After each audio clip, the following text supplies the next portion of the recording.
Crowd out this evening. Good evening. My name is Sarah Clift, and I'm the Vice President of the college.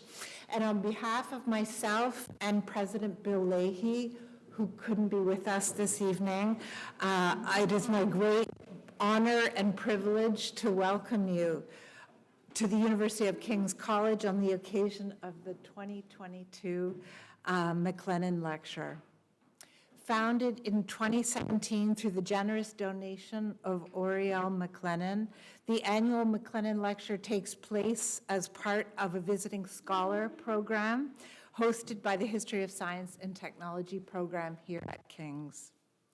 Now, the Director of Hosts, Dr. Kyle Fraser, will be introducing this year's MacLennan Scholar in a few minutes. But for now, I would like simply to acknowledge that we are having this event tonight at the college, and that the college is located in Chibuktuk, which is in Mi'kma'ki, the ancestral and unceded territory of the Mi'kmaq people. This territory is covered by the treaties of peace and friendship, which Mi'kmaq, Maliseet, and Passamaquoddy peoples first signed with the British Crown in 1726. The treaties did not deal with the surrender of lands and resources, but in fact recognized Mi'kmaq and Maliseet title and established the rules for what was to be an ongoing relationship between nations. Now, as King's is an institution of higher learning, if I may, I would like also to take a moment to point out the many different levels on which we, as educators, policy changers, and students, might think to engage in reconciliation efforts. As an educational institution, we have the duty to work toward the calls to action that now adorn the hallways and staircases of our college. Now, included in those calls are the formidable tasks of decolonizing pedagogical practice, learning from and about the Indigenous peoples of Turtle Island, educating ourselves about the Canadian history of colonialism, and doing one's part to recognize the colonial structures at once mental, educational, political, that continue to negatively and disproportionately impact Indigenous communities. Reconciliation between Indigenous and non-Indigenous people on this territory is a political project that will occupy us for generations. But let us also seek to keep it front and center every day in our work, in our study, and between us as peers, mentors, and friends. Welcome. Kyle?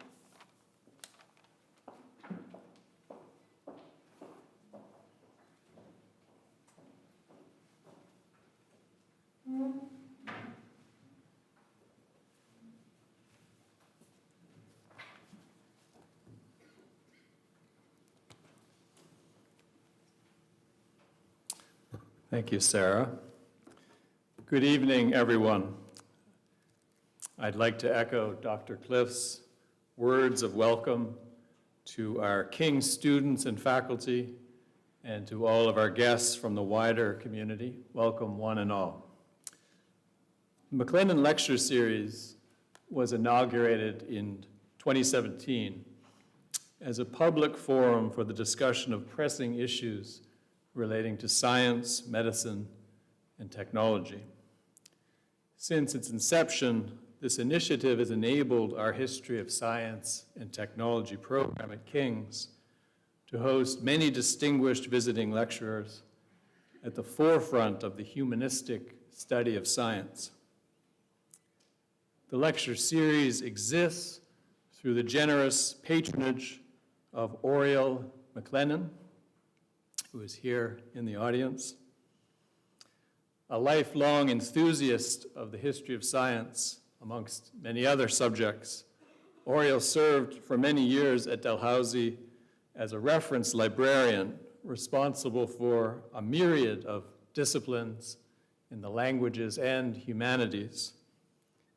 And her wide-ranging curiosity and love of learning have not abated in retirement.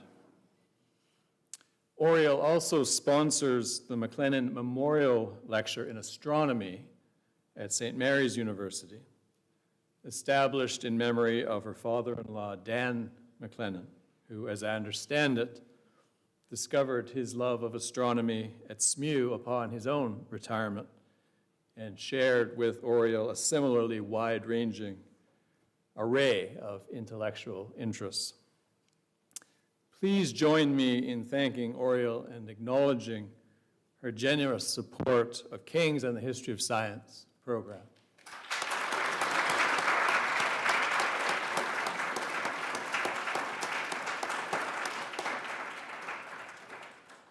A few more brief thank yous are in order. To my colleague, Dr. Gordon McHewitt, who is really the organizational mastermind behind tonight's event. To Adrian Abbott and Elizabeth Grant in the Advancement Office for their help with publicity.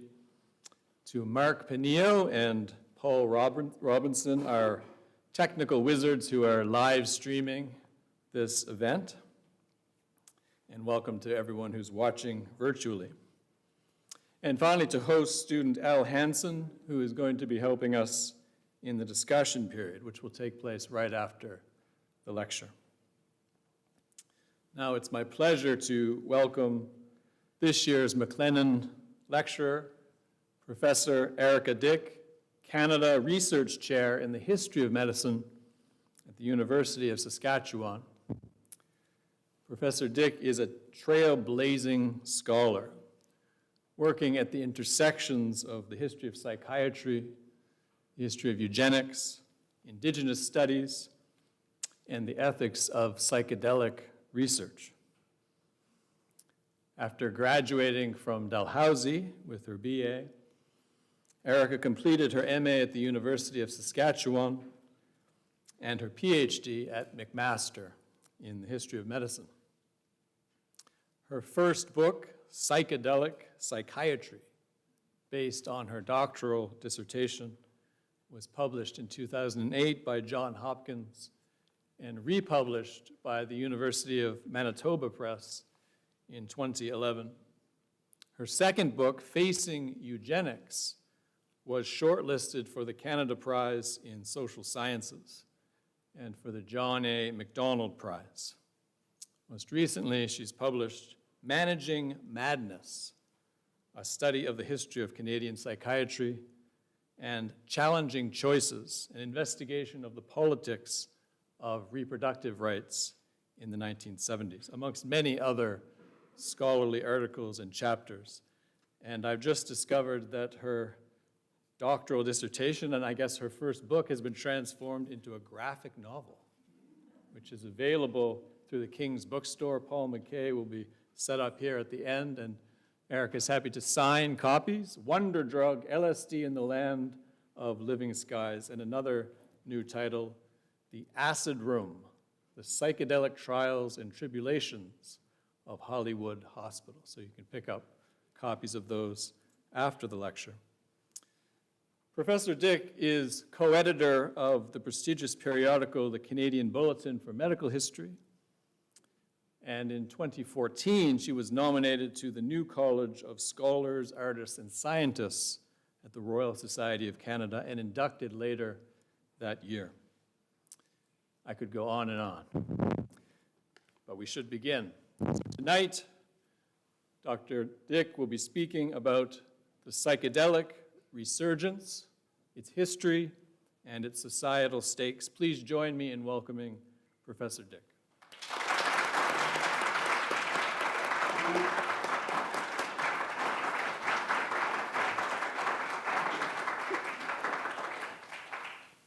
Thank you so much for being here tonight. It is truly an honor and a thrill to be here as part of your lecture series. And it's truly nice to be traveling again and nice to be back in a familiar territory here in Halifax. I too want to thank you for the privilege of participating here on Mi'kmaq territory. And I bring greetings from Treaty 6 territory and the homeland of the Métis. And you will hear a few different stories of Saskatchewan that'll pop up in this lecture tonight. I don't know if anybody recognizes the image back here. Probably not, but you might guess where it comes from. A guy who was on a lot of acid. What I want to do tonight is introduce you to some of the stories and some of the evidence that has been used to furnish a story or a sort of momentum now with what is being called a psychedelic renaissance. And what I might challenge you to think about as a psychedelic resurgence or a psychedelic revival, or even maybe an opportunity for a psychedelic reconciliation. The image in the background here, I'm not going to talk about it in any great length, but it comes from a set of sketches and diaries and collages that I found in the Ken Kesey archives. Ken Kesey may be familiar to some of you. He was the author of One Flew Over the Cuckoo's Nest. He also decided to sort of drop out of society, put on day-glow clothing, and drive around the United States in a bus searching for the elusive American dream. After getting caught with a bunch of cannabis in his pockets, although they probably could have caught him for many other things, he spent some time in jail in the 1960s. And as part of that experience, he created a series of collages where he began to think about not only drugs, but also the way that drugs fit into American society in really interesting ways. And this is another untapped resource, I think, and an example of some of the evidence that might not be forming part of the psychedelic renaissance today, but hopefully we'll come back to that. All right. So this was me in 2005, a long time ago, without gray hair. Larry may remember me from those old days. Larry's going to have to wave here in a minute. So in 2005, I was a PhD student at McMaster University, and the student reporters thought it was cute to put me into this psychedelic background, as they were sort of making fun of me for defending my dissertation on psychedelic psychiatry, a history of medical experimentation in Canada, or something like that it was called. And here I was trying to graduate, as they, at my committee, at my defense, joked that I was an acid princess. And that I was never going to get a job with such a ridiculous topic about psychedelics. But before I move on to the next slide, I really want to acknowledge one person in the room who actually set me on this path. So, Larry, you're going to have to wave. Otherwise, I'm going to just point you out. Larry Stewart is really responsible for my fall into psychedelics. And it's not what you think. He tried not to have people stay in his class. He tried to be a tough professor, but I fell so deeply in love with the history of science and the way that he gave a kind of infectious enthusiasm for imagining the power that science has to change the way we think about our place in the world, to change us on both a spiritual level, to get us to think differently about how science can really change the way we interact with one another and how we evaluate humans, how we organize our societies. It was intoxicating stuff. And he sent me to Toronto for that. Boo. I spent a summer in the Toronto Gerstein Library, the medical school library, because he said, go find me some things on medical experimentation. And I dutifully did this, and I came back with boxes and binders and photocopies back in the good old days when we didn't have cameras, there were phones. And I brought this back to his office, and I was so excited for him to write about psychedelics. And he said, oh, Canadian history? That's boring stuff. So it sat in his office for a couple years. Meanwhile, I worked in politics. I tried to go to law school. I tried to get out of my intoxicating moments from history of science, but I kept coming back and thinking about these incredible experiments that he had tipped me off to.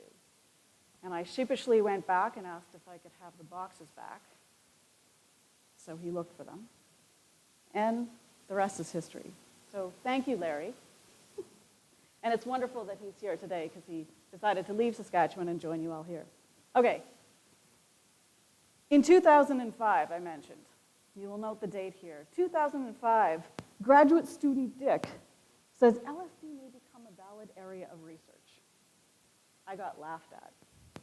I was asked if I inhaled during my doctoral research. I said I didn't. within the next couple of years, a number of studies started coming out. Now, I'm not saying that I was responsible for this. I do not think that anybody was reading my work nor the McMaster News on the website. But there is a coincidence here where a number of researchers, bona fide researchers at places like Johns Hopkins University, at Imperial College in London, started publishing beginning in 2006, and importantly, I think one paper in 2007 argued that we've overlooked the history of psychedelics. We've got something wrong. And I want to walk us through some of that. In 2007, a pharmacologist named David Nutt, who was at that time the British Food and Drug Administration advisor, suggested that we've actually been wrong in the ways in which we've been using randomized controlled trials and harm assessments in determining the health profiles or the risk profiles of pharmacology, of a lot of different pharmaceutical substances, including psychoactive things like alcohol and tobacco.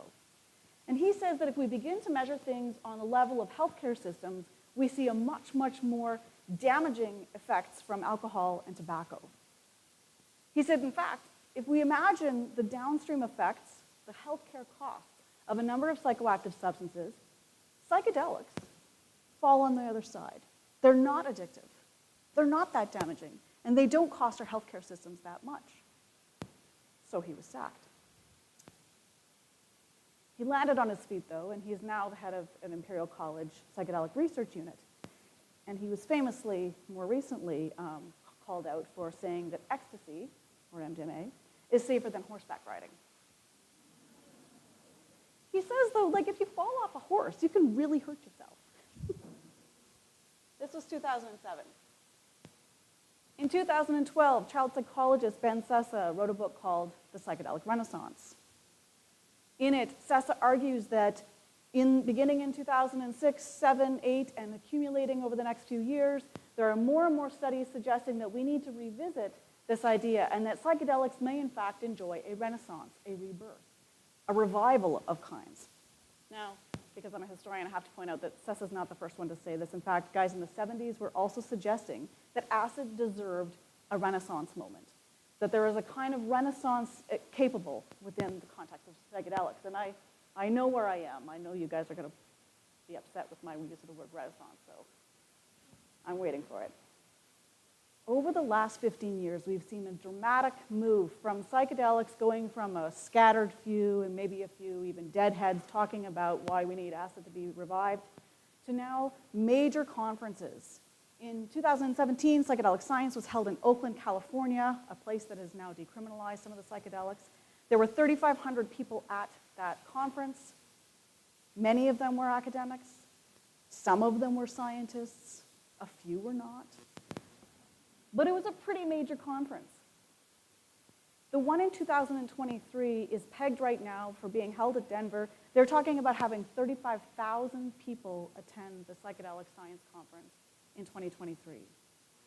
The Multidisciplinary Association for Psychedelic Studies, which is headed by Rick Doblin, who's featured here, and they're the sponsors of this event, is now a multi-billion-dollar not-for-profit agency that is promoting the decriminalization of psychedelics, mostly the medicalization of them at the moment. This is going to rival major scientific conferences like the Society for Neuroscience as one of the largest academic conferences.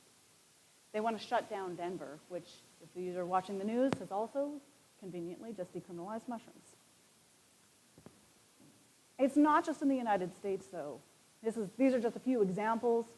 Breaking Convention has now been taking place. This is a little bit old. There are now 6 Breaking Convention conferences that are held in the UK.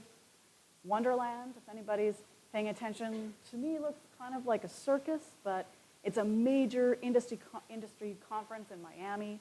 You can check Twitter for weird things that happen there.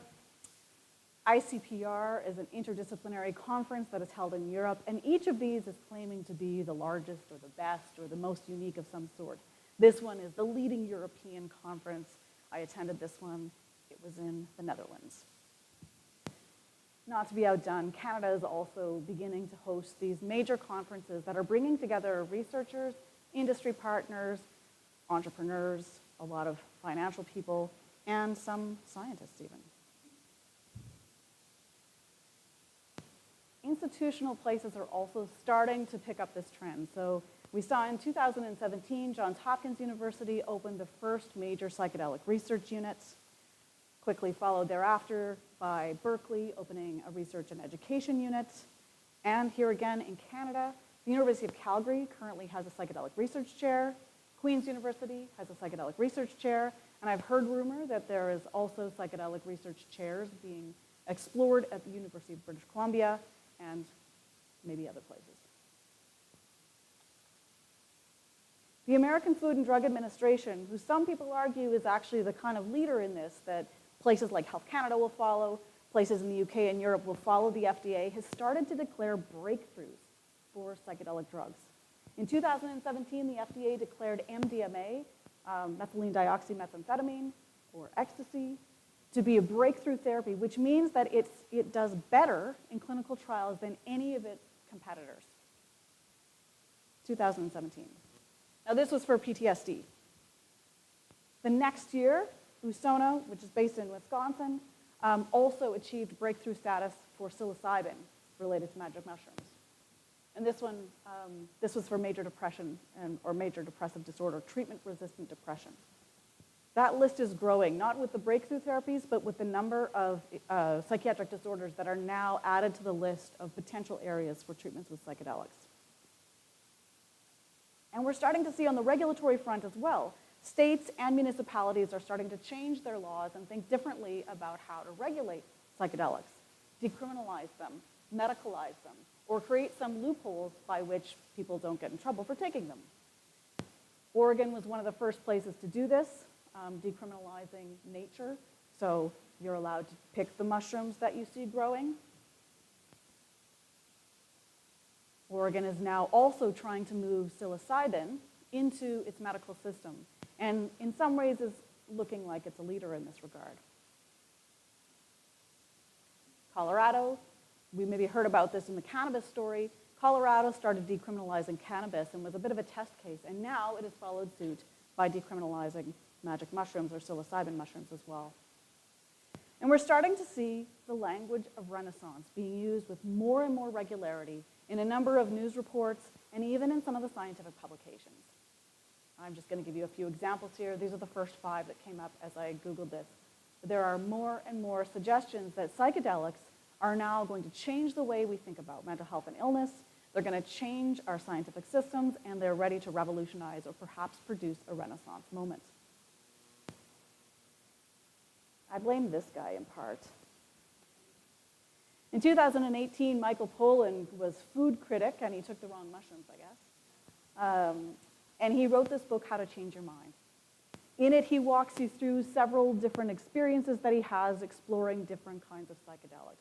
He's a gifted writer. He tells the story in quite a brilliant way and introduces us to the awe-inspiring experiences of taking psychedelics in safe conditions. So this 57-year-old white guy from Berkeley started a foundation now dedicated to supporting psychedelic research. And if you haven't read the book or you don't have time, you can watch the serialized version in his 4-part miniseries, which is now on Netflix. People are claiming that within a year, 1 million people bought his book. It became a New York bestseller, and now the Netflix documentary is reaching even more people, even more consumers.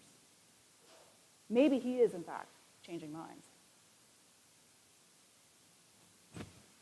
There's a few more, and then I'll do some history. Guys like Aaron Rodgers, does everyone know who he is? Yeah, okay, good, some people do. So like a star quarterback claims that it was his ayahuasca experiences in Peru that helped him to be a better player, helped him to integrate the kinds of struggles that he had as a very overpaid but pretty good quarterback. My words, not his. I'm always here for CanCon. Larry be damned, I do like Canadian history. Marc Messier, some of you may be familiar with the Edmonton Oilers and their winning streak in the 1990s. Marc Messier was drafted the same year that Wayne Gretzky joined the Edmonton Oilers. They went on to win 6 cups together. He claimed that it was his mushroom experience at age 19 that helped him to be the kind of person who could be Gretzky's line mate, the kind of person who could be an all-time winning captain of hockey team, that this gave him a kind of grounding and an intervention that he felt was quite spiritual and helped him to be a good hockey player. Mike Tyson, don't worry, he didn't really die. It was good for him. Mike Tyson licked a toad, say no more. But it's not just these elite athletes.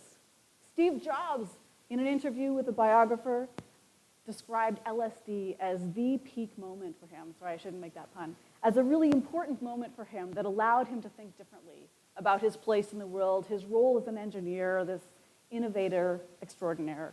Felt that LSD was one of the life-changing moments that led him to be who he was. He also said something about giving back to society, but I stopped reading. As I mentioned, there are a number of places now that are moving past the idea that we might want to regulate some of these substances for medical use or to medicalize them, allowing perhaps psychiatrists, maybe even family physicians, to use these as a particular option within our pharmaceutical marketplace. Now, places like Oregon and Colorado are also flirting with the idea that maybe we should decriminalize psychedelics, perhaps alongside other drugs, but certainly the kind of natural ones. So mushrooms have become a key area here for the campaigns to decriminalize these kinds of drugs. Health Canada has been really invested in some of these decisions as well. I think partly paying attention to what's going on south of the border, but Health Canada has also been cautiously open to some of, I'll say, evidence, question mark? I don't know what evidence there is. If you believe Mike Tyson, 157 Canadians have received special access to a special exemption called Section 56 exemption.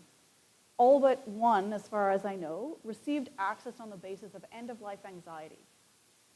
They received psilocybin, sorry, I should use not passive voice for this. They found psilocybin mushrooms somewhere that Health Canada doesn't know where and didn't want to know where they got them from. There is no legal supplier for psilocybin just yet. But Health Canada approved 157 people to find their own mushrooms somehow, find their own therapist somehow, and take these for their end-of-life anxiety. The other person was treated for major depression, treatment-resistant depression. Some of those people are still with us and have been able to share their stories about their efforts to gain access to psychedelics through the Section 56 exemptions. But Health Canada was overwhelmed with some of these requests as word got out that you could apply for psychedelics for some of these difficult conditions. Now, these were mostly palliative patients, so these are quite rare, or quite specific, I should say. So Health Canada has now made a change. As of January 2022, psychiatrists can apply for a special access program, allowing psychiatrists to now have sort of responsibility and the legal liability for determining whether or not a patient might do well under a psychedelic regimen. Oh yeah, and Alberta. Very recently, Alberta decided to do what Alberta does, which is to say, we don't need to listen to the federal government. We're going to go our own way. And Alberta has now decided that they are going to allow psychiatrists in registered clinics to provide psychedelics to patients as they see fit.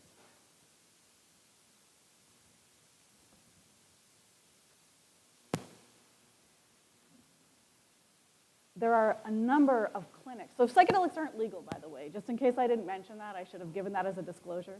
They're still not legal, even though there are these incremental movements or motions going forward. There are, however, a number of clinics across Canada that are starting to open up, I think in anticipation of a shift towards a more open market on psychedelics. Now, ketamine is sometimes considered a psychedelic, not really by psychedelic people, but by people who are trying to get in on the business model. So these clinics right now currently operate with ketamine, and if they have a special exemption, can also use psilocybin, and maybe someday we'll be able to use MDMA. At the top, I'll go sort of this way. Atma is in Calgary. New Earth Therapies in Saskatoon.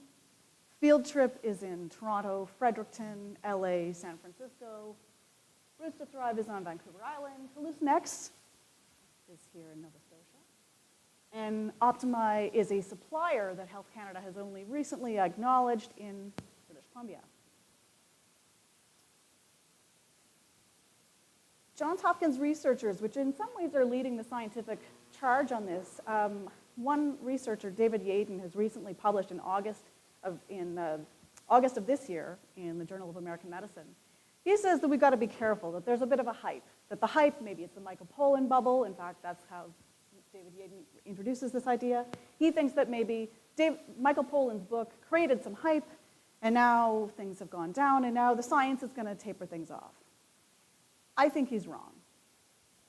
I think he's not thinking historically, and I'm going to try to use the rest of my time to convince you that this needs to be elongated, and we need to think about this along a broader historical sense, and think about the kind of evidence that has been used not only in this compressed timeline of a few years, but over millennia, to think about a larger, more elongated hype bubble that might help us to appreciate or maybe ask questions about whether there is indeed a psychedelic renaissance afoot.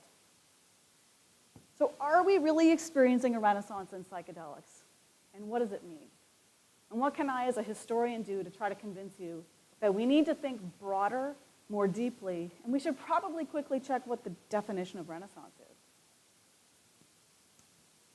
So I think for historians working in the field of psychedelics, and this is now a growing field, although it's pretty small, for historians of drugs, we try to figure out where these origin stories are. So where do we begin? Do we begin with the word psychedelic, which was coined in 1956? It was first published in 1957, introduced to the English lexicon in the New York Academy of Sciences. Do we start there and look at the 1950s onwards?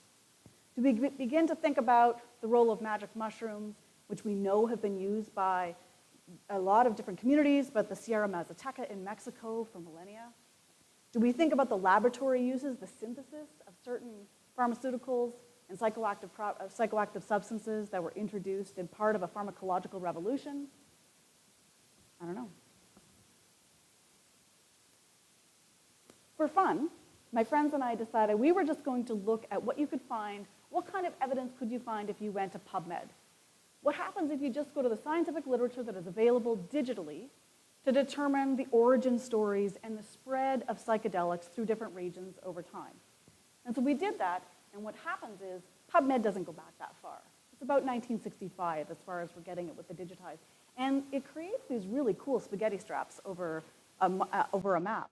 But what it does is we think it really distorts this image to look at the particular kind of scientific distribution of information, where we know that most psychoactive plants are not actually growing in some of these areas, that it misses a whole history, not only due to the digitization issue, but also because there wasn't published literature looking at early uses.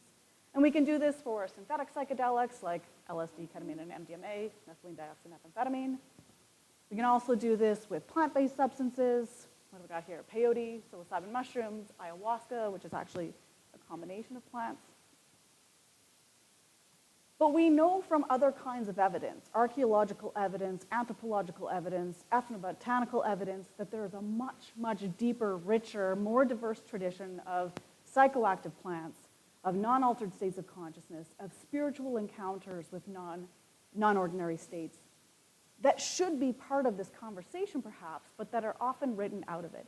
Maybe because PubMed doesn't go back that far, maybe because we don't know how to interpret archaeology. No, I think there are other reasons that help us to question whether or not that kind of origin story needs to go back and consider these earlier phases. Archaeological evidence from Egypt, for example, which suggests that psilocybin mushrooms were probably used, but used in a way that provided a kind of insight, maybe even power, something that we might think of as more spiritual, not necessarily a healing encounter. We also recognize that there's a tradition of herbology and herbalism in China that encapsulates some of these psychoactive experiences that we can't find if we're looking for a kind of psychedelic state. But if we look for the connection between plants, psychoactivity, and spiritualism, we find a much more diverse set of examples in Asia. In the European context, certainly in the Dark Ages, in the Middle Ages, there's ergot poisoning, St. Anthony's fire, some of you may be familiar with.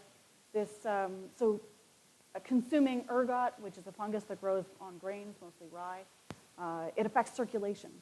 And so people had burning sensations in their fingers and their toes. Some historians suggest now that ergot poisoning, or St. Anthony's fire, caused as many deaths as the Black Plague. But it was spread out over some time and wasn't always attributed to ergot. The sources of this were unknown for a long time. Some felt that it was witchcraft, sorcery. We also know that women had learned how to use some of the properties of ergot to bring about contractions, either to bring about a birth or perhaps to bring about a miscarriage.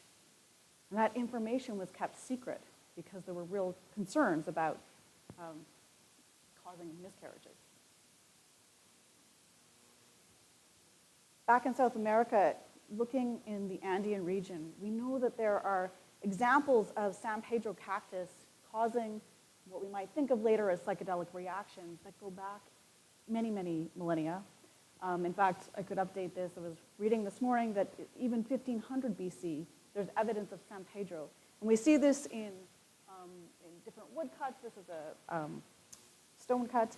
But the honoring of the same San Pedro plant as a feature of both a spiritual god, but also the idea of these plants functioning as teachers and fitting into a different kind of cosmology than what we might be able to imagine using Western knowledge systems. Mexico and parts of Guatemala have some of the richest histories of psychoactive plants. There are over 200 species of between cacti and mushrooms that produce have psychoactive properties. And there are deep, rich traditions here, many of which are linked to indigenous ceremonies, and many of which have all sorts of different connotations about them, the possession of spirits, the teaching of plants, teaching people about different cosmologies, and this wasn't captured neatly in Inquisition materials. So there's all these sorts of competing knowledge systems informing how to use these plants or how to stay away from them. Ethnobotanists and anthropologists started combing through this territory beginning in the late 19th century, specifically looking in the Amazon and throughout Latin America, and determining or identifying a number of different plants and ceremonial practices that accompanied them. Sometimes it wasn't just the plants. Sometimes the ceremonies didn't even seem to be guided by particular plants. It may have just been something that involved fasting, something that involved things we might think of as like in a sweat lodge. Nonetheless, a number of these first ceremonies are recorded beginning in the late 19th century. One of the people who was really tremendously involved in this is ethnobotanist Richard Schultes, who was at Harvard University and who traveled throughout the Amazon. Can you imagine the sabbatical report? You know, I'd like to go in a canoe for a while and smoke stuff, or whatever.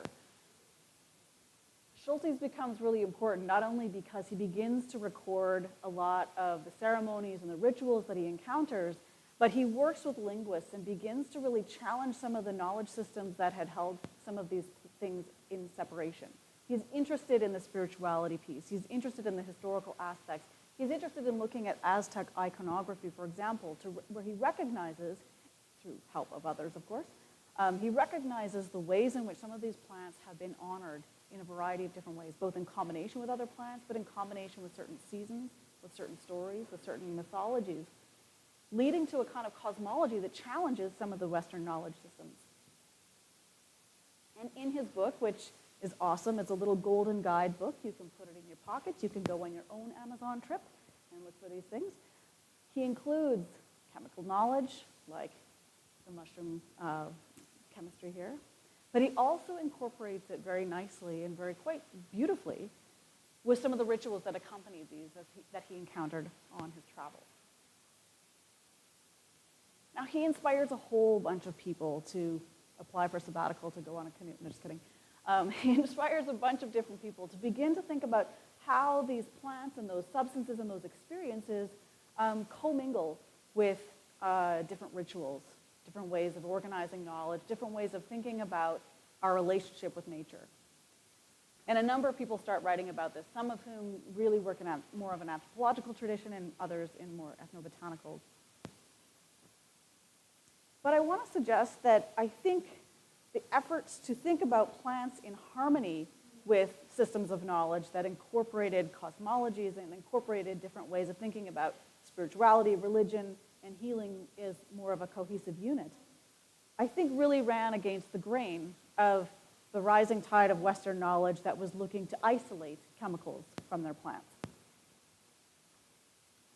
And these are just some examples. This is not exhaustive. But there are a number of developments throughout the late 19th, early 20th century to suggest that there was a real desire to extrapolate alkaloids and chemicals from plants for commercial purposes. And we see this in a few different examples here. So ibogaine, which grows in Africa. Mescaline is isolated from peyote around the same year. Cocaine is also isolated around this time and for a few minutes added to Coca-Cola, et cetera, et cetera. By the 1950s, historians and pharmacologists suggest that we're in the midst of a pharmacological revolution. This is something where pills are being flooded into the marketplace such that they became the point of first contact for many psychiatrists. And they're completely segregated from plants and the rituals and the plant knowledge and the kind of natural ecosystems that they're often drawn from. And it changes the way we think, perhaps, about health and safety and those safety profiles. It changes the way that we measure safety and risk, and it changes the way we consume these psychoactive chemicals. So as an example, Albert Hofmann, a Swiss biochemist at the Sandoz Pharmaceutical Laboratory in Basel, Switzerland, in 1938, was intrigued by that ergot poisoning. Well, actually, it was his boss who was, Arthur Stoll. And he says to this then young chemist, we need to find something for a gynecological medication. And so they start doing these experiments, trying to see if they can synthesize ergot. In fact, this is 1938, so there was a war going to happen, and there were food shortages. And nonetheless, they convinced the Swiss government to move the rye production from the arid areas of Switzerland into the Emmental Valley, where they would divert food production for pharmaceutical production. They were increasing the ergot on the rye, which makes it inedible. It makes it inedible for animals, and it diverts it directly for this pharmaceutical production. It's not a very good model if you're looking to feed people. So he synthesized ergot in 1938. They experimented on animals at this time, and they didn't find that it was particularly useful, so they essentially shelved the idea. On April 17th, 1943, Albert Hofmann spilled the 25th vial of D-lysergic acid diethylamide on his hand and had the first unintentional LSD trip. He experienced synesthesia, the idea that you could smell sound or see sound. He felt very disoriented. He was worried that he drove himself mad. He called his lab assistant, Susie Ramstein, who accompanied him home and brought him milk, which they thought might help to reverse the reaction. But as he kind of mellowed into it, he thought, maybe he should try this again. The next day, not the next day, 2 days later, on April 19th, 1943, he had the first intentional LSD trip. And you can Google this, and there's lots of stories about Albert Hofmann's famous first intentional LSD trip, where he famously gets onto his bicycle and tries to pedal, but his legs aren't moving. He feels that he's been plunged into a Salvador Dali painting, and he's really kind of in awe of the kaleidoscopic display that his mind reveals before him as he makes his way home, thinking that he's gone a bit mad. He's a bit worried, but he knows it's going to wear off, so he chills out at home, has his wife take the children away so they don't see him like this, and he just sort of bathes in this kaleidoscopic display that his disordered mind reveals, as he describes. So, for those of you who are up on Bicycle Day, you know that April 19th is Bicycle Day, and it is celebrated around the world as the discovery of LSD. It also nicely coincides with 420, if you're paying attention. Some of these images, by the way, are from the graphic novel here. So how does this guy on a bicycle come to Saskatchewan? He doesn't, but his drugs do. In 1944, Saskatchewan elected Tommy Douglas as the premier and the first leader of the Cooperative Commonwealth Federation, or so-called the first socialist government in North America. And some of you may know that Douglas was famous for a few different things, probably most famous for introducing what we think of as Medicare, or a publicly funded healthcare system. What you might not know is that Douglas inherited this position after the Depression had run its way through Saskatchewan, and the province was really reeling from a lack of middle-class professionals and a real lack of healthcare professionals, not unlike probably what it looks like today, for different reasons. One of the things Douglas did within the first few months of being in office is he started recruiting people into high positions, not necessarily high paid, but in relatively good authority positions like superintendent of a psychiatric hospital. And he wanted to start investing in a kind of research environment that would help to support his publicly funded healthcare vision. And in doing so, he recruited a man named Humphrey Osmond, who was a British-trained psychiatrist who came to Weyburn in 1951 and became after a few months, he became the superintendent of the largest psychiatric hospital in Western Canada. The hospital was operating at about 400% of its capacity. Patients were sleeping in shifts. Patients were sleeping in hallways. They were sharing beds. This was not unlike other psychiatric hospitals across the country, but it was in dire straits, to say the least. And Humphrey Osmond came to Saskatchewan with the idea that he was interested in hallucinations. He was interested in what hallucinations might teach us about psychosis and what patients were experiencing. And he'd heard about these drugs that caused one to hallucinate. So what better way to empathize with his patients or understand what psychosis might be like than to try one of these hallucinogens? He started with mescaline, which was isolated from the peyote cactus, which grows around the Rio Grande, so not in Saskatchewan or anywhere in Canada. And he finished with LSD, later added psilocybin. He started using LSD because it was freely available from Sandoz, who was very interested in finding out what their product might be good for, because it wasn't doing much for gynecology. This image comes from a 1953 Maclean's article where a reporter named Sidney Katz came to Weyburn to try to experience this and write about it for the Canadian English public, reading public, I guess.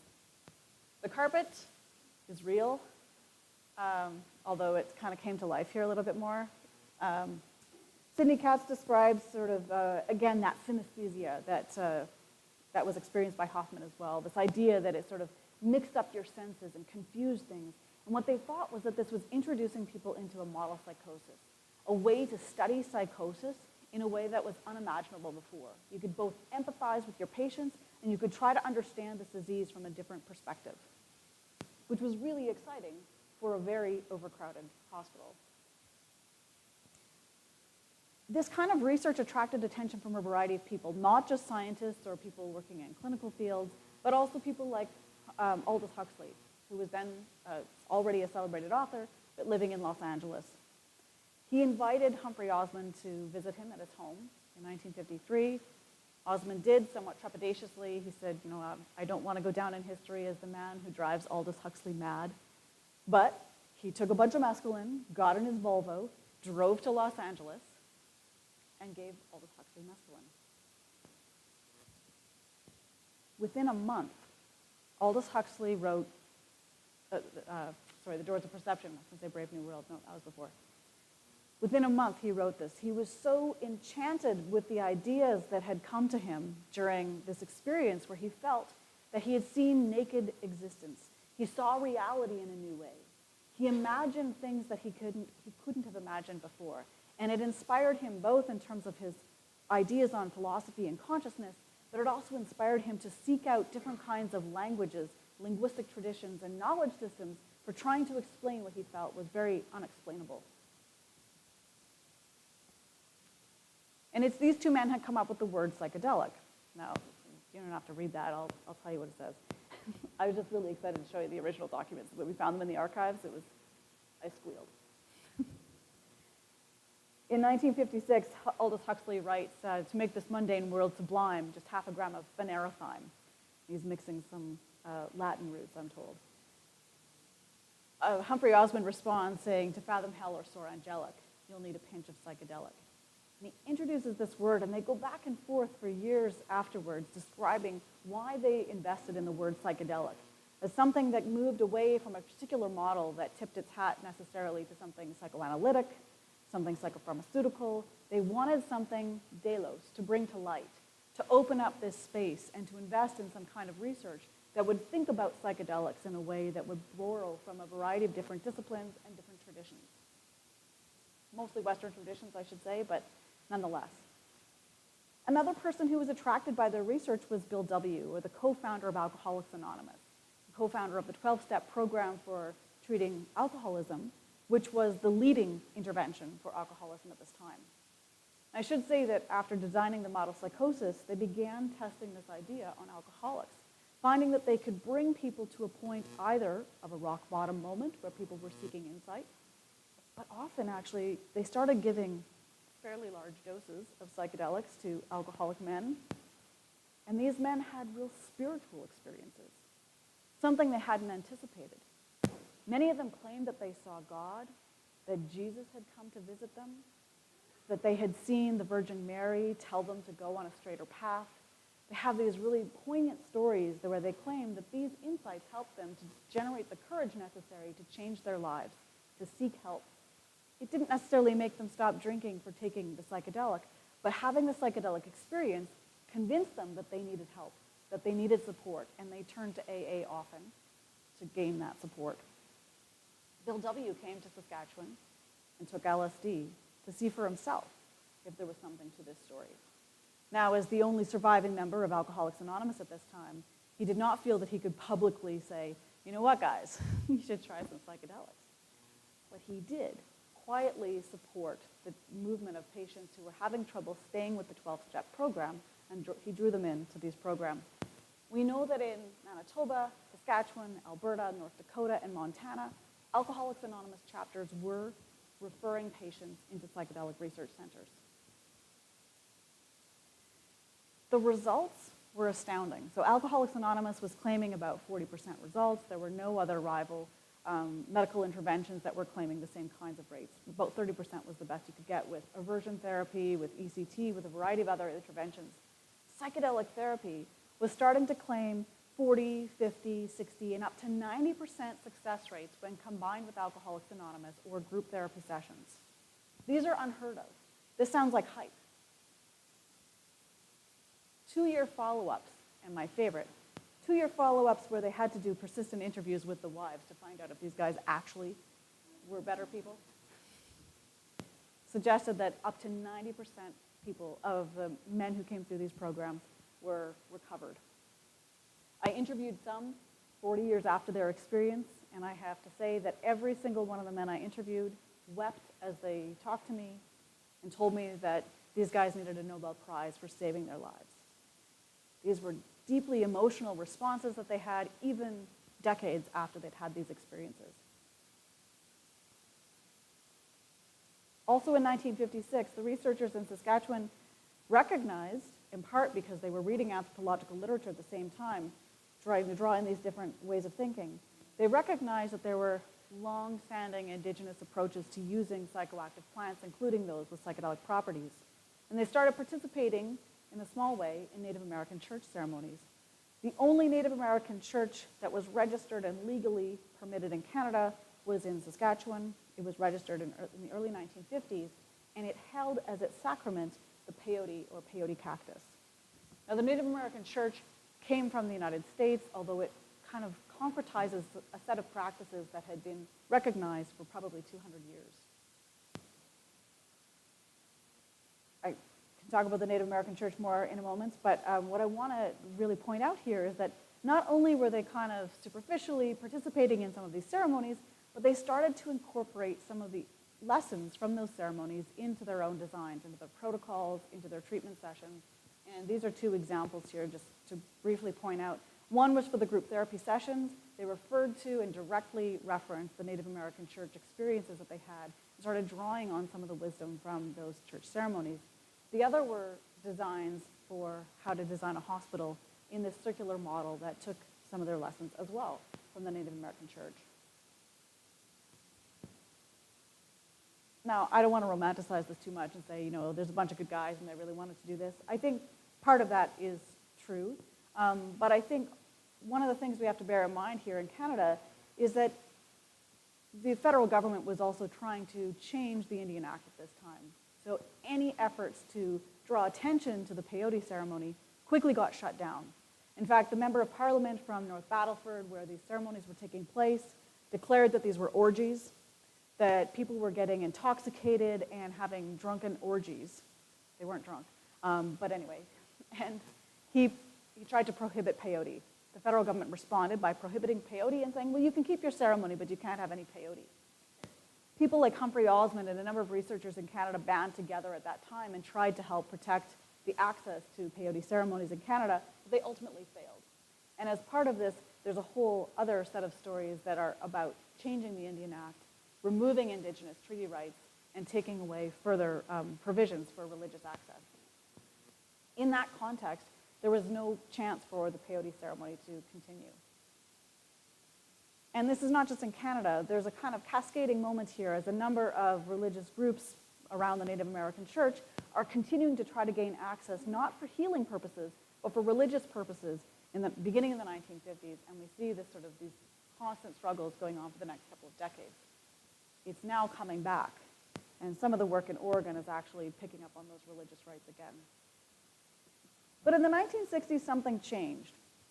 So even if there was some momentum for psychedelic research in the sort of scientific community and seeing some breakthroughs, if you will, for things like addiction, and later that would get applied to a variety of other psychiatric disorders, what happens in the 1960s, early 1960s, shattered the public faith in the scientific institution's capacity to determine the safety profiles of some of these pharmaceuticals. We see things like Rachel Carson's book, which sort of shakes the world's attention, and we think about the poisoning of the oceans, the poisoning of the earth, and starting an environmentalist movement. We also see things like the introduction of thalidomide that caused teratogenic birth defects, deformed limbs, and shortened limbs for children. These were on front pages and shook people's confidence. How could all of those pharmaceutical products be flooding into our marketplace, into our cabinets, and children are being born with shortened limbs? Who was in charge of determining the safety? And there are all sorts of inquiries that spring up at this time. And in this moment, the Canadian government, Health Canada, places thalidomide on a we need more medical research schedule. That's me paraphrasing. And they put LSD on the same list, the only two drugs that were placed in that category. At that time, the scientific community, buoyed by the clinical community, so the Canadian Psychiatric Association, the Canadian Psychology Association, and the Canadian Medical Association, actually came together to defend their prerogative to determine what is risky about these pharmaceuticals. It was up to the clinical players, they felt, to determine the risk of pharmaceuticals. Oh, and if you didn't know, that's Pierre Burton up there interviewing Abe Hoffer, who was one of the Saskatchewan researchers, and a bunch of University of Toronto students. And I think they didn't do their research well that time. They thought the University of Toronto students were going to be a bunch of hippies who were going to be like, yeah, go psychedelics. It turned out it was Hoffer, the black-coated but white-coated doctor, who said, no, LSD is safer than aspirin. And the Toronto students were like, whoa, no, I wouldn't touch that stuff. And the show kind of flipped and they had to cut it off. But and then Pierre Burton rolled a joint with, later on 22 Minutes. You all saw that? Yeah. All right. So at the same time that these kind of risk profiles are being debated, the randomized controlled trial is emerging as the gold standard of how to determine risk and efficacy. Now, if you compare this with some of the ethnobotanical work that's going on, and you think about the Native American church ceremony, the idea of experiencing something in a ceremonial context is the opposite, or it is anathema, to looking at something from a distance, to comparing things without having experience, to minimizing the confounding factors that might lead to a determination of risk. The idea of double-blind controlled trials starts to catch psychedelics in the middle here. Psychedelics, even today, in fact, there's some hilarious stuff published now. It really is laugh out loud funny. They're like, so we tried to give this group LSD and this group got water. Maybe we'll give them Benadryl. Within not 5 minutes, maybe 40 minutes, the guys on Benadryl were really pissed off. And they start to suggest that actually dividing people into two different groups or trying to do these distanced, objective kinds of research were not necessarily producing any good information about the risks or even the value or the efficacy of these particular substances. And while scientists and psychiatrists are debating the design of the controlled trial that might best work to determine the efficacy of these psychedelic drugs, other factors are compounding the research. People like Timothy Leary, who is a Harvard-trained psychologist who was doing some psilocybin research with prisoners, also started sleeping with his students, also started not showing up for his lectures, also tried to cross borders with marijuana in his pocket. Finally, this caught up with him and he lost his job at Harvard. But rather than go away quietly, he quickly kind of catapulted into the public spotlight as a media darling who now took it on as his sort of self-appointed role to be the guru, self-appointed guru of a psychedelic revolution. And now he introduces all of this language of psychedelics being like against the man, and psychedelics are going to transform the way we think, moving well away from any kind of scientific research that had been upholding the work in the past. A number of research units around the world, I'll focus on North America for now, found that in this moment it was really difficult to find naive volunteers. They used to have people coming in who didn't know what it was like to take psychedelics. They didn't have preconceived ideas. They didn't bring their own records. Now they had people coming who were pissed off when they didn't see God. They were upset when they had to listen to Beethoven instead of the Grateful Dead. They wanted to choreograph their own playlists.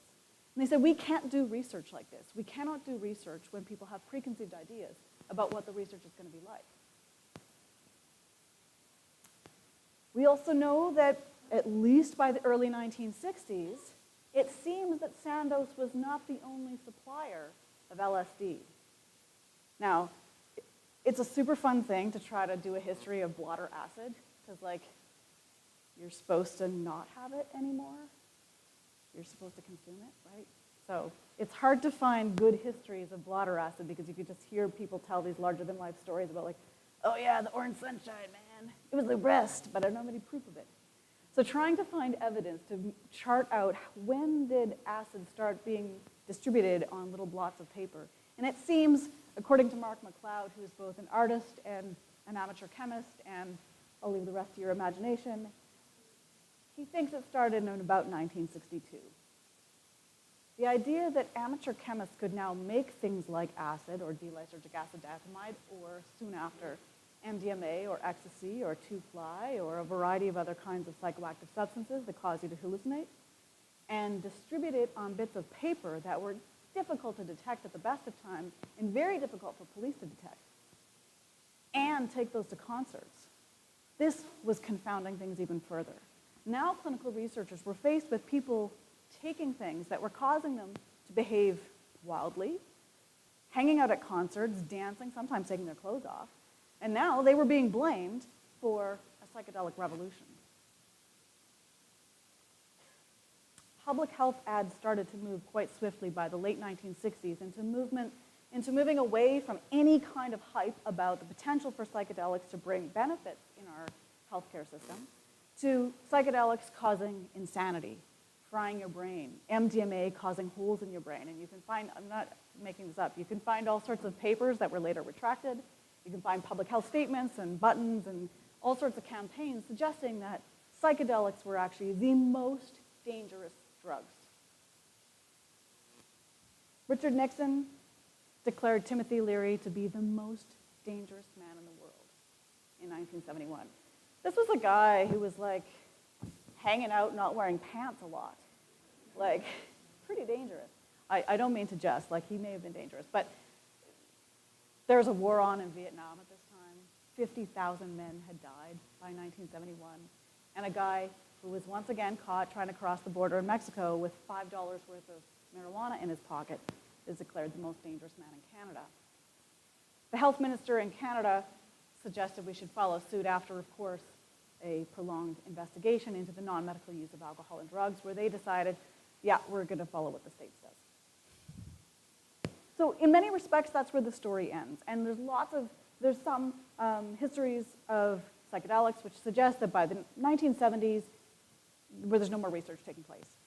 And I'm going to suggest to you that I think that's wrong. And I hope that maybe we can think about this a little bit. That this is a transition in the story. A transition away from universities and healthcare providers and regulators investigating in psychedelics and thinking about those health profiles and putting them on a different shelf or a different category of non-medical use. And there's a continuation of research I'll say with a small r, or experimentation, or at least experiences, with psychedelics that move underground. They remain perhaps in a gray market, and there are lots of underground catalogs that emerge with the rise of desktop publishing to suggest that there's a new way of learning how to cultivate mushrooms, build your own DMT lab, distribute LSD without detection of police, and new ways of making sure you don't get caught. You don't freak out at the Grateful Dead concert. You have a guide with you. You engage in rock medicine, or what we might later call harm reduction. And that these are parallel structures that are developing outside of PubMed, outside of the kind of evidence that we have readily available to us, either as historians or researchers, or as regulators at this time. Some people danced on that line, I would say, between the gray, the white, and the black market. People like Alexander Shulgin, I see some faces of recognition, so Dr. Ecstasy, the guy who resynthesized MDMA and delivered it to all sorts of raves for free. The guy who, with his wife Anne Shulgin, wrote these two books, Pikal and Tikal, the Neurothymes I Have Known and Loved, is Pikal, where they give out recipes. He believes that these are chemicals, they should be free. He doesn't own them, he doesn't patent them. He writes out the chemical structures. He trains hundreds of underground chemists.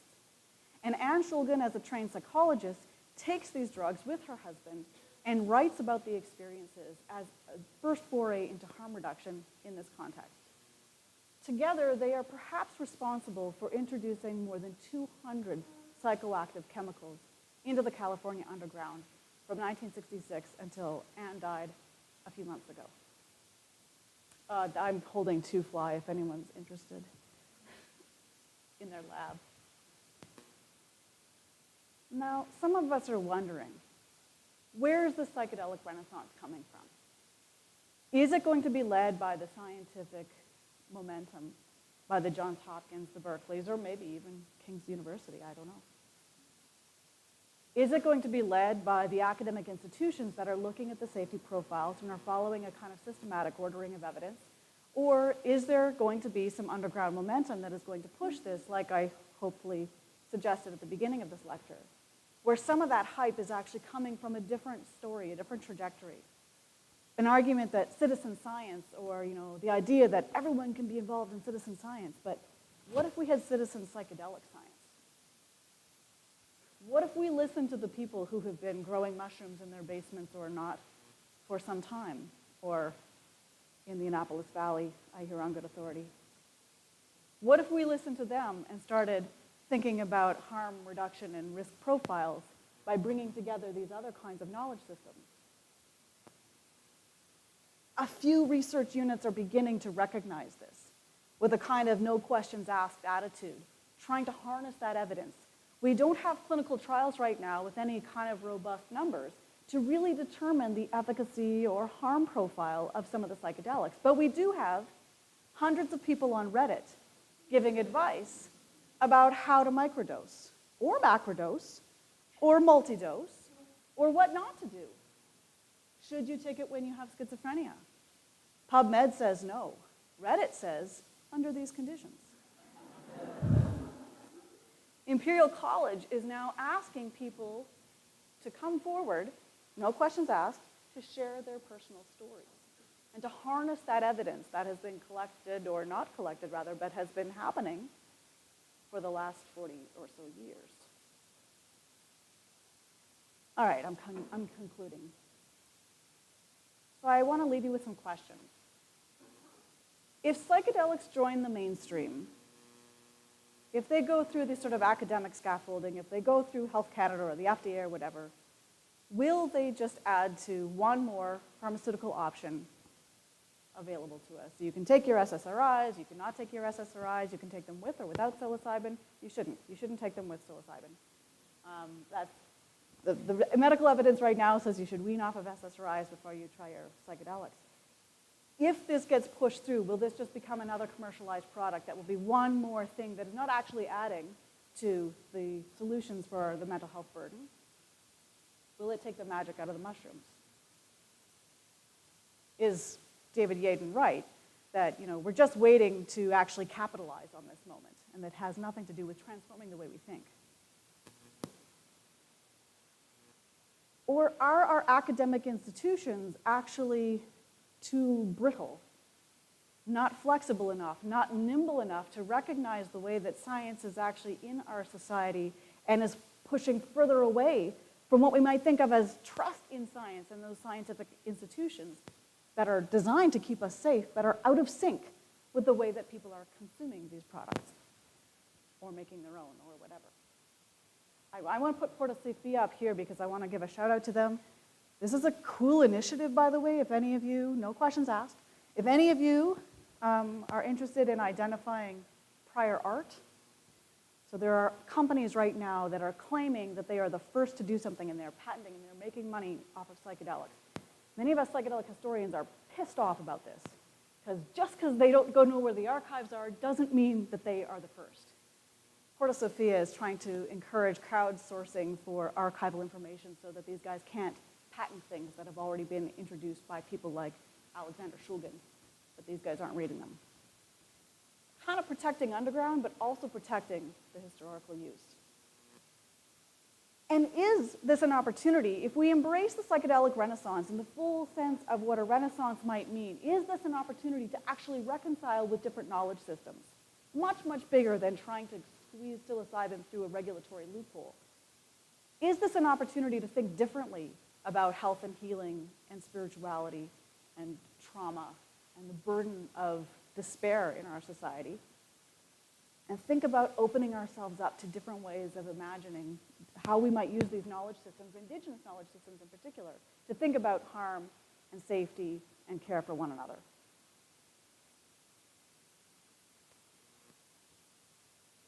And do we need to bring stories and science back together in a more specific way that is not right now supported by our academic funding agencies or sometimes even the disciplines that we work in, but are modeled perhaps here at King's University, with a way of thinking about the way that stories and science need to work together to develop trust in science and trust in how we determine what is safe or what is efficacious about certain psychoactive substances. Do we need psychedelic humanities? Forget psychedelic science and the 35,000 people dancing doing recreational academic work in Denver. Maybe we need psychedelic humanities. Maybe we need to think about the way that stories matter in terms of engendering a kind of trust in science. Thank you.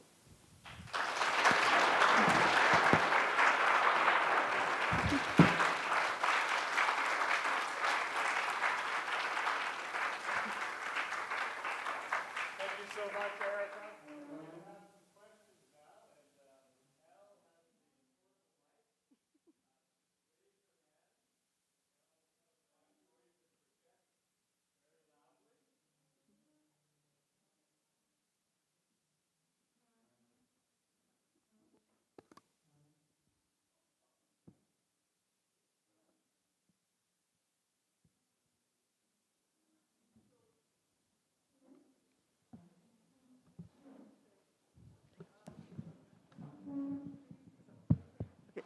Can you tell us a bit more about whether or not at Harvard, where you have on one side someone looking at, the ethnobotany, and on the other side you have people who are working in secret for the U.S. government, if there's a link between those two stories?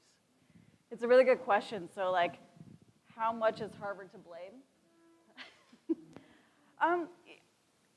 The short answer is I don't really know. The little bit that I've done, some interviews with people who worked with Richard Schulte, suggest that he was unaware, that they were sort of unaware of what was going on in other parts. I'm not sure I totally believe that, and certainly over time, I think that story falls apart a little bit. Once things like Timothy Leary's story get out there, I think there were a number of people sort of cowering behind, not trying to defend Harvard at that time. It's interesting that Rick Doblin up there, I showed him before, he's also a Harvard professor, and he has been described as the new Timothy Leary.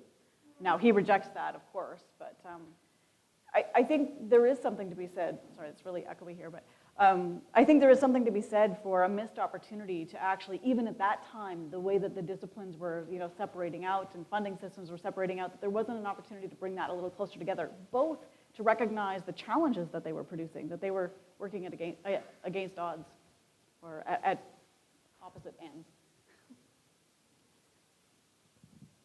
Yeah, sorry.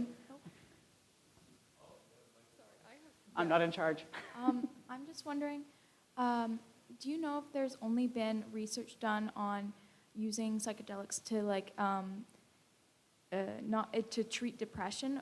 Has it been used for other mental illnesses as well? By 1961, there were over 1,000 publications looking at psychedelics in a whole variety of things. And today, they think that number has been surpassed by about 4 times, at least.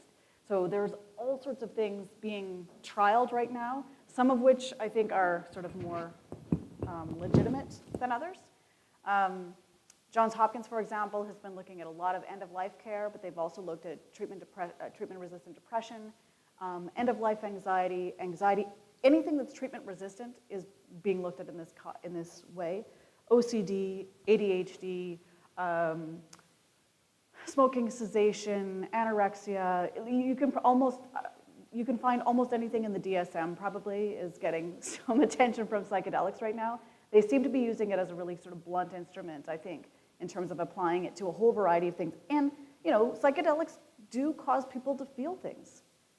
Whether they are therapeutic or not, I think is still not determined. And it is, to me, it's a really big question as to whether or not we're going to determine that by investing in the kind of research that we have available through the clinical trial model that we have, or whether people are just going to go wild or rogue or do it on their own.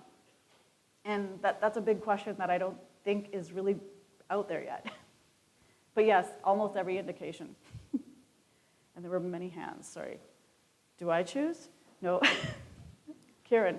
Well, first of all, thank you so much for this fantastic talk and for drawing out the arc of this project for all of us today. Thanks, Brand.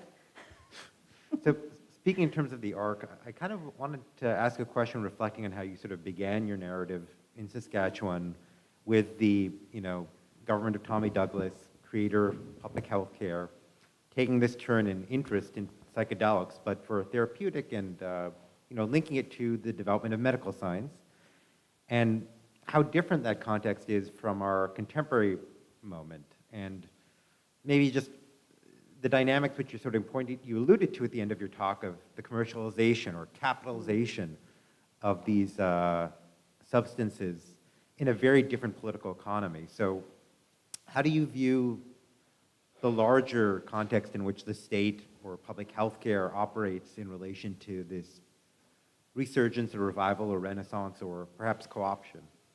Yeah, I think that's could be a really long answer, but I'll try to quickly say a couple of things. One, I think one thing to bear in mind is that, psychiatric patients were mostly housed in major hospitals at that time, custodial hospitals. And now we have care in the community, or we have people going through a revolving door of psychiatric care.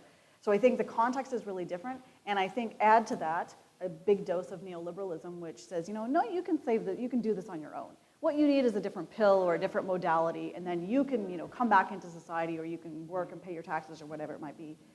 I think one of the other things I see as really interesting and different about this is that in the past, this gets associated with a kind of left movement, a left-leaning movement, and that's not just Douglas. This is like, the hippies, et cetera. And now, some of the people at the front lines of the psychedelic research and the clinical trials are veterans, police officers, military officials, suffering from post-traumatic stress disorder. I'm not saying that they're not suffering, but I think it's changing some of the sort of political context for thinking about who is going to benefit therapeutically, as well as who's going to benefit economically.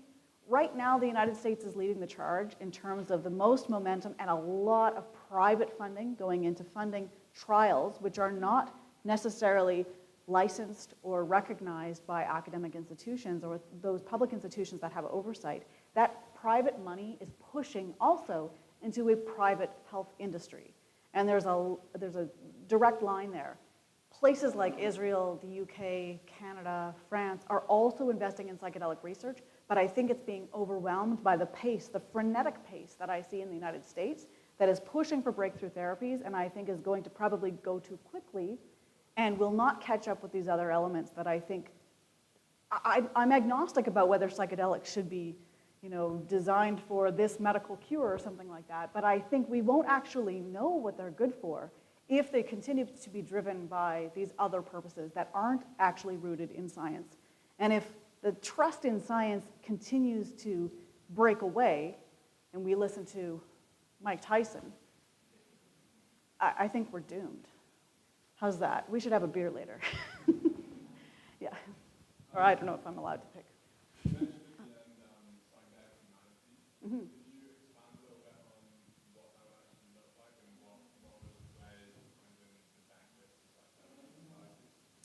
Yeah, I mean, a group of us have started talking about starting a sort of conversation around psychedelic humanities, where we suggest that, rather than this being led either by biomedical science or journalism, that we actually need to bring some social sciences and humanities rigor to the way that stories are being told, the way that we think about, the consequences of telling particular stories that contribute to the hype, or maybe even working, this is crazy, but like, what if we actually worked with people designing clinical trials and cooperated in how that information is revealed? Because we think that, there's a pandemic, I think, still going on.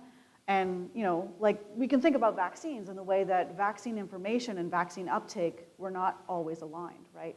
So psychedelics, I think, are one example. I don't think they are the thing driving a renaissance moment, but I think our ideas about trust in science, here's another example of where these things are peeling apart. And perhaps, not perhaps, we need to invest in humanities research alongside scientific research, I think, to harmonize the way that we tell stories, the way that we use storytelling or communication to think about science communication in a more effective way. But, yep, oh, sorry, I'm gonna let Kyle do it. Yeah. I noticed that you included a screenshot from Erowid Vaults, and kind of related to his question on psychedelic humanities. What do you think the value of indexing and cataloging experiences plays in this kind of new subject of psychedelic humanities? Yeah, so thank you. I didn't say anything about Erowid Vaults. So Erowid Vaults has been around on paper since the 1970s. But increasingly a digital repository that is in the spirit of the Shulgin lab. They're in fact very well connected to the Shulgins. So this idea that these experiences, this evidence, this material should be freely available and somewhat transparent. Now, not always, it's anonymized in many cases, but that we need to have access to this information in order to make good decisions, whether it was created in a lab that is paid for by Berkeley or whatever, or whether it is done in a barn, down the road in Oakland. This information needs to be available so that we can make informed decisions. And that's sort of the ethos of the Erowid Vault in harmony with some of these underground researchers. Some of these underground researchers are also moving into positions now, shying away from those particular, they don't put it on the resume like, I was an underground researcher for 20 years, but some of them are now also moving into these areas directly. So I actually think that's a really cool thing. That I think it's important that we recognize these alternative forms of evidence, or ones that are not necessarily created in a way that had research ethics approval, but nonetheless, I think contribute to our understandings of harm, and people are going to those sources. And Erowid is a great example because people have been using Erowid for decades, not going to PubMed to find out how they should take their psychedelics or in what doses. But that underground knowledge is actually really important and has developed a number of protocols. So.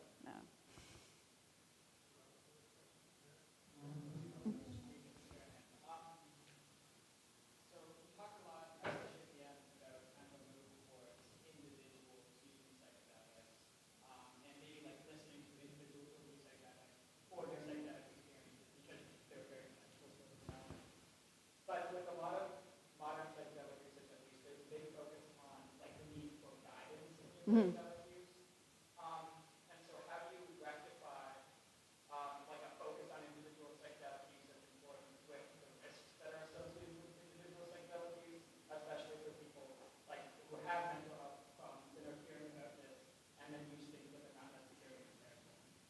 Exactly. I mean, I think that's a really good question.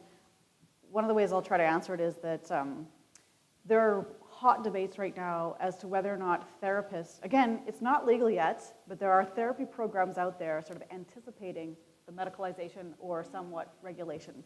You can use ketamine, for sure. Therapists, should they take psychedelics in order to be therapists? Health Canada was confronted with this when Atma Journey Center is the only place in Canada that now just got a trial approved to give ketamine to their therapists as part of their training. Berkeley has put in an application for that. One of the arguments is that you need to be able to empathize, and a lot of people over the last 70 years, the idea is like you're better if you have some distance and some objectivity, some perspective. And this is being challenged right now. So some people are saying, well, people are just going to do it on their own anyway. So that's just on the therapist side. But I think the same thing plays out when we think about users, clients, patients, however you want to, like whatever category people want to identify as. People are taking these drugs anyway, and then sometimes coming to an integration session. And the legal terrain is getting slippery. So you can do that in Vancouver. If you only took 2 milligrams of mushrooms, it's legal. But if you took 2.5, now it's not legal. I mean, I'm not sure they really want to waste their time with the 0.5. But it's a really slippery scale right now about what we can even divulge about what anyone might have ingested. And yet there's a recognition that we need to have some kind of interface there. We need to have some capacity and protocol for caring for someone who's taken one of these drugs. I met with a physician here at Dalhousie today who said, like, people are coming into the clinic and either they lie because they don't want to get in trouble, or they say what's true and the clinician says, like, I don't know how to deal with that because we have no protocols, we have no information about it. We're sort of dealing with this real gap in information that I think is exacerbating that lack of trust.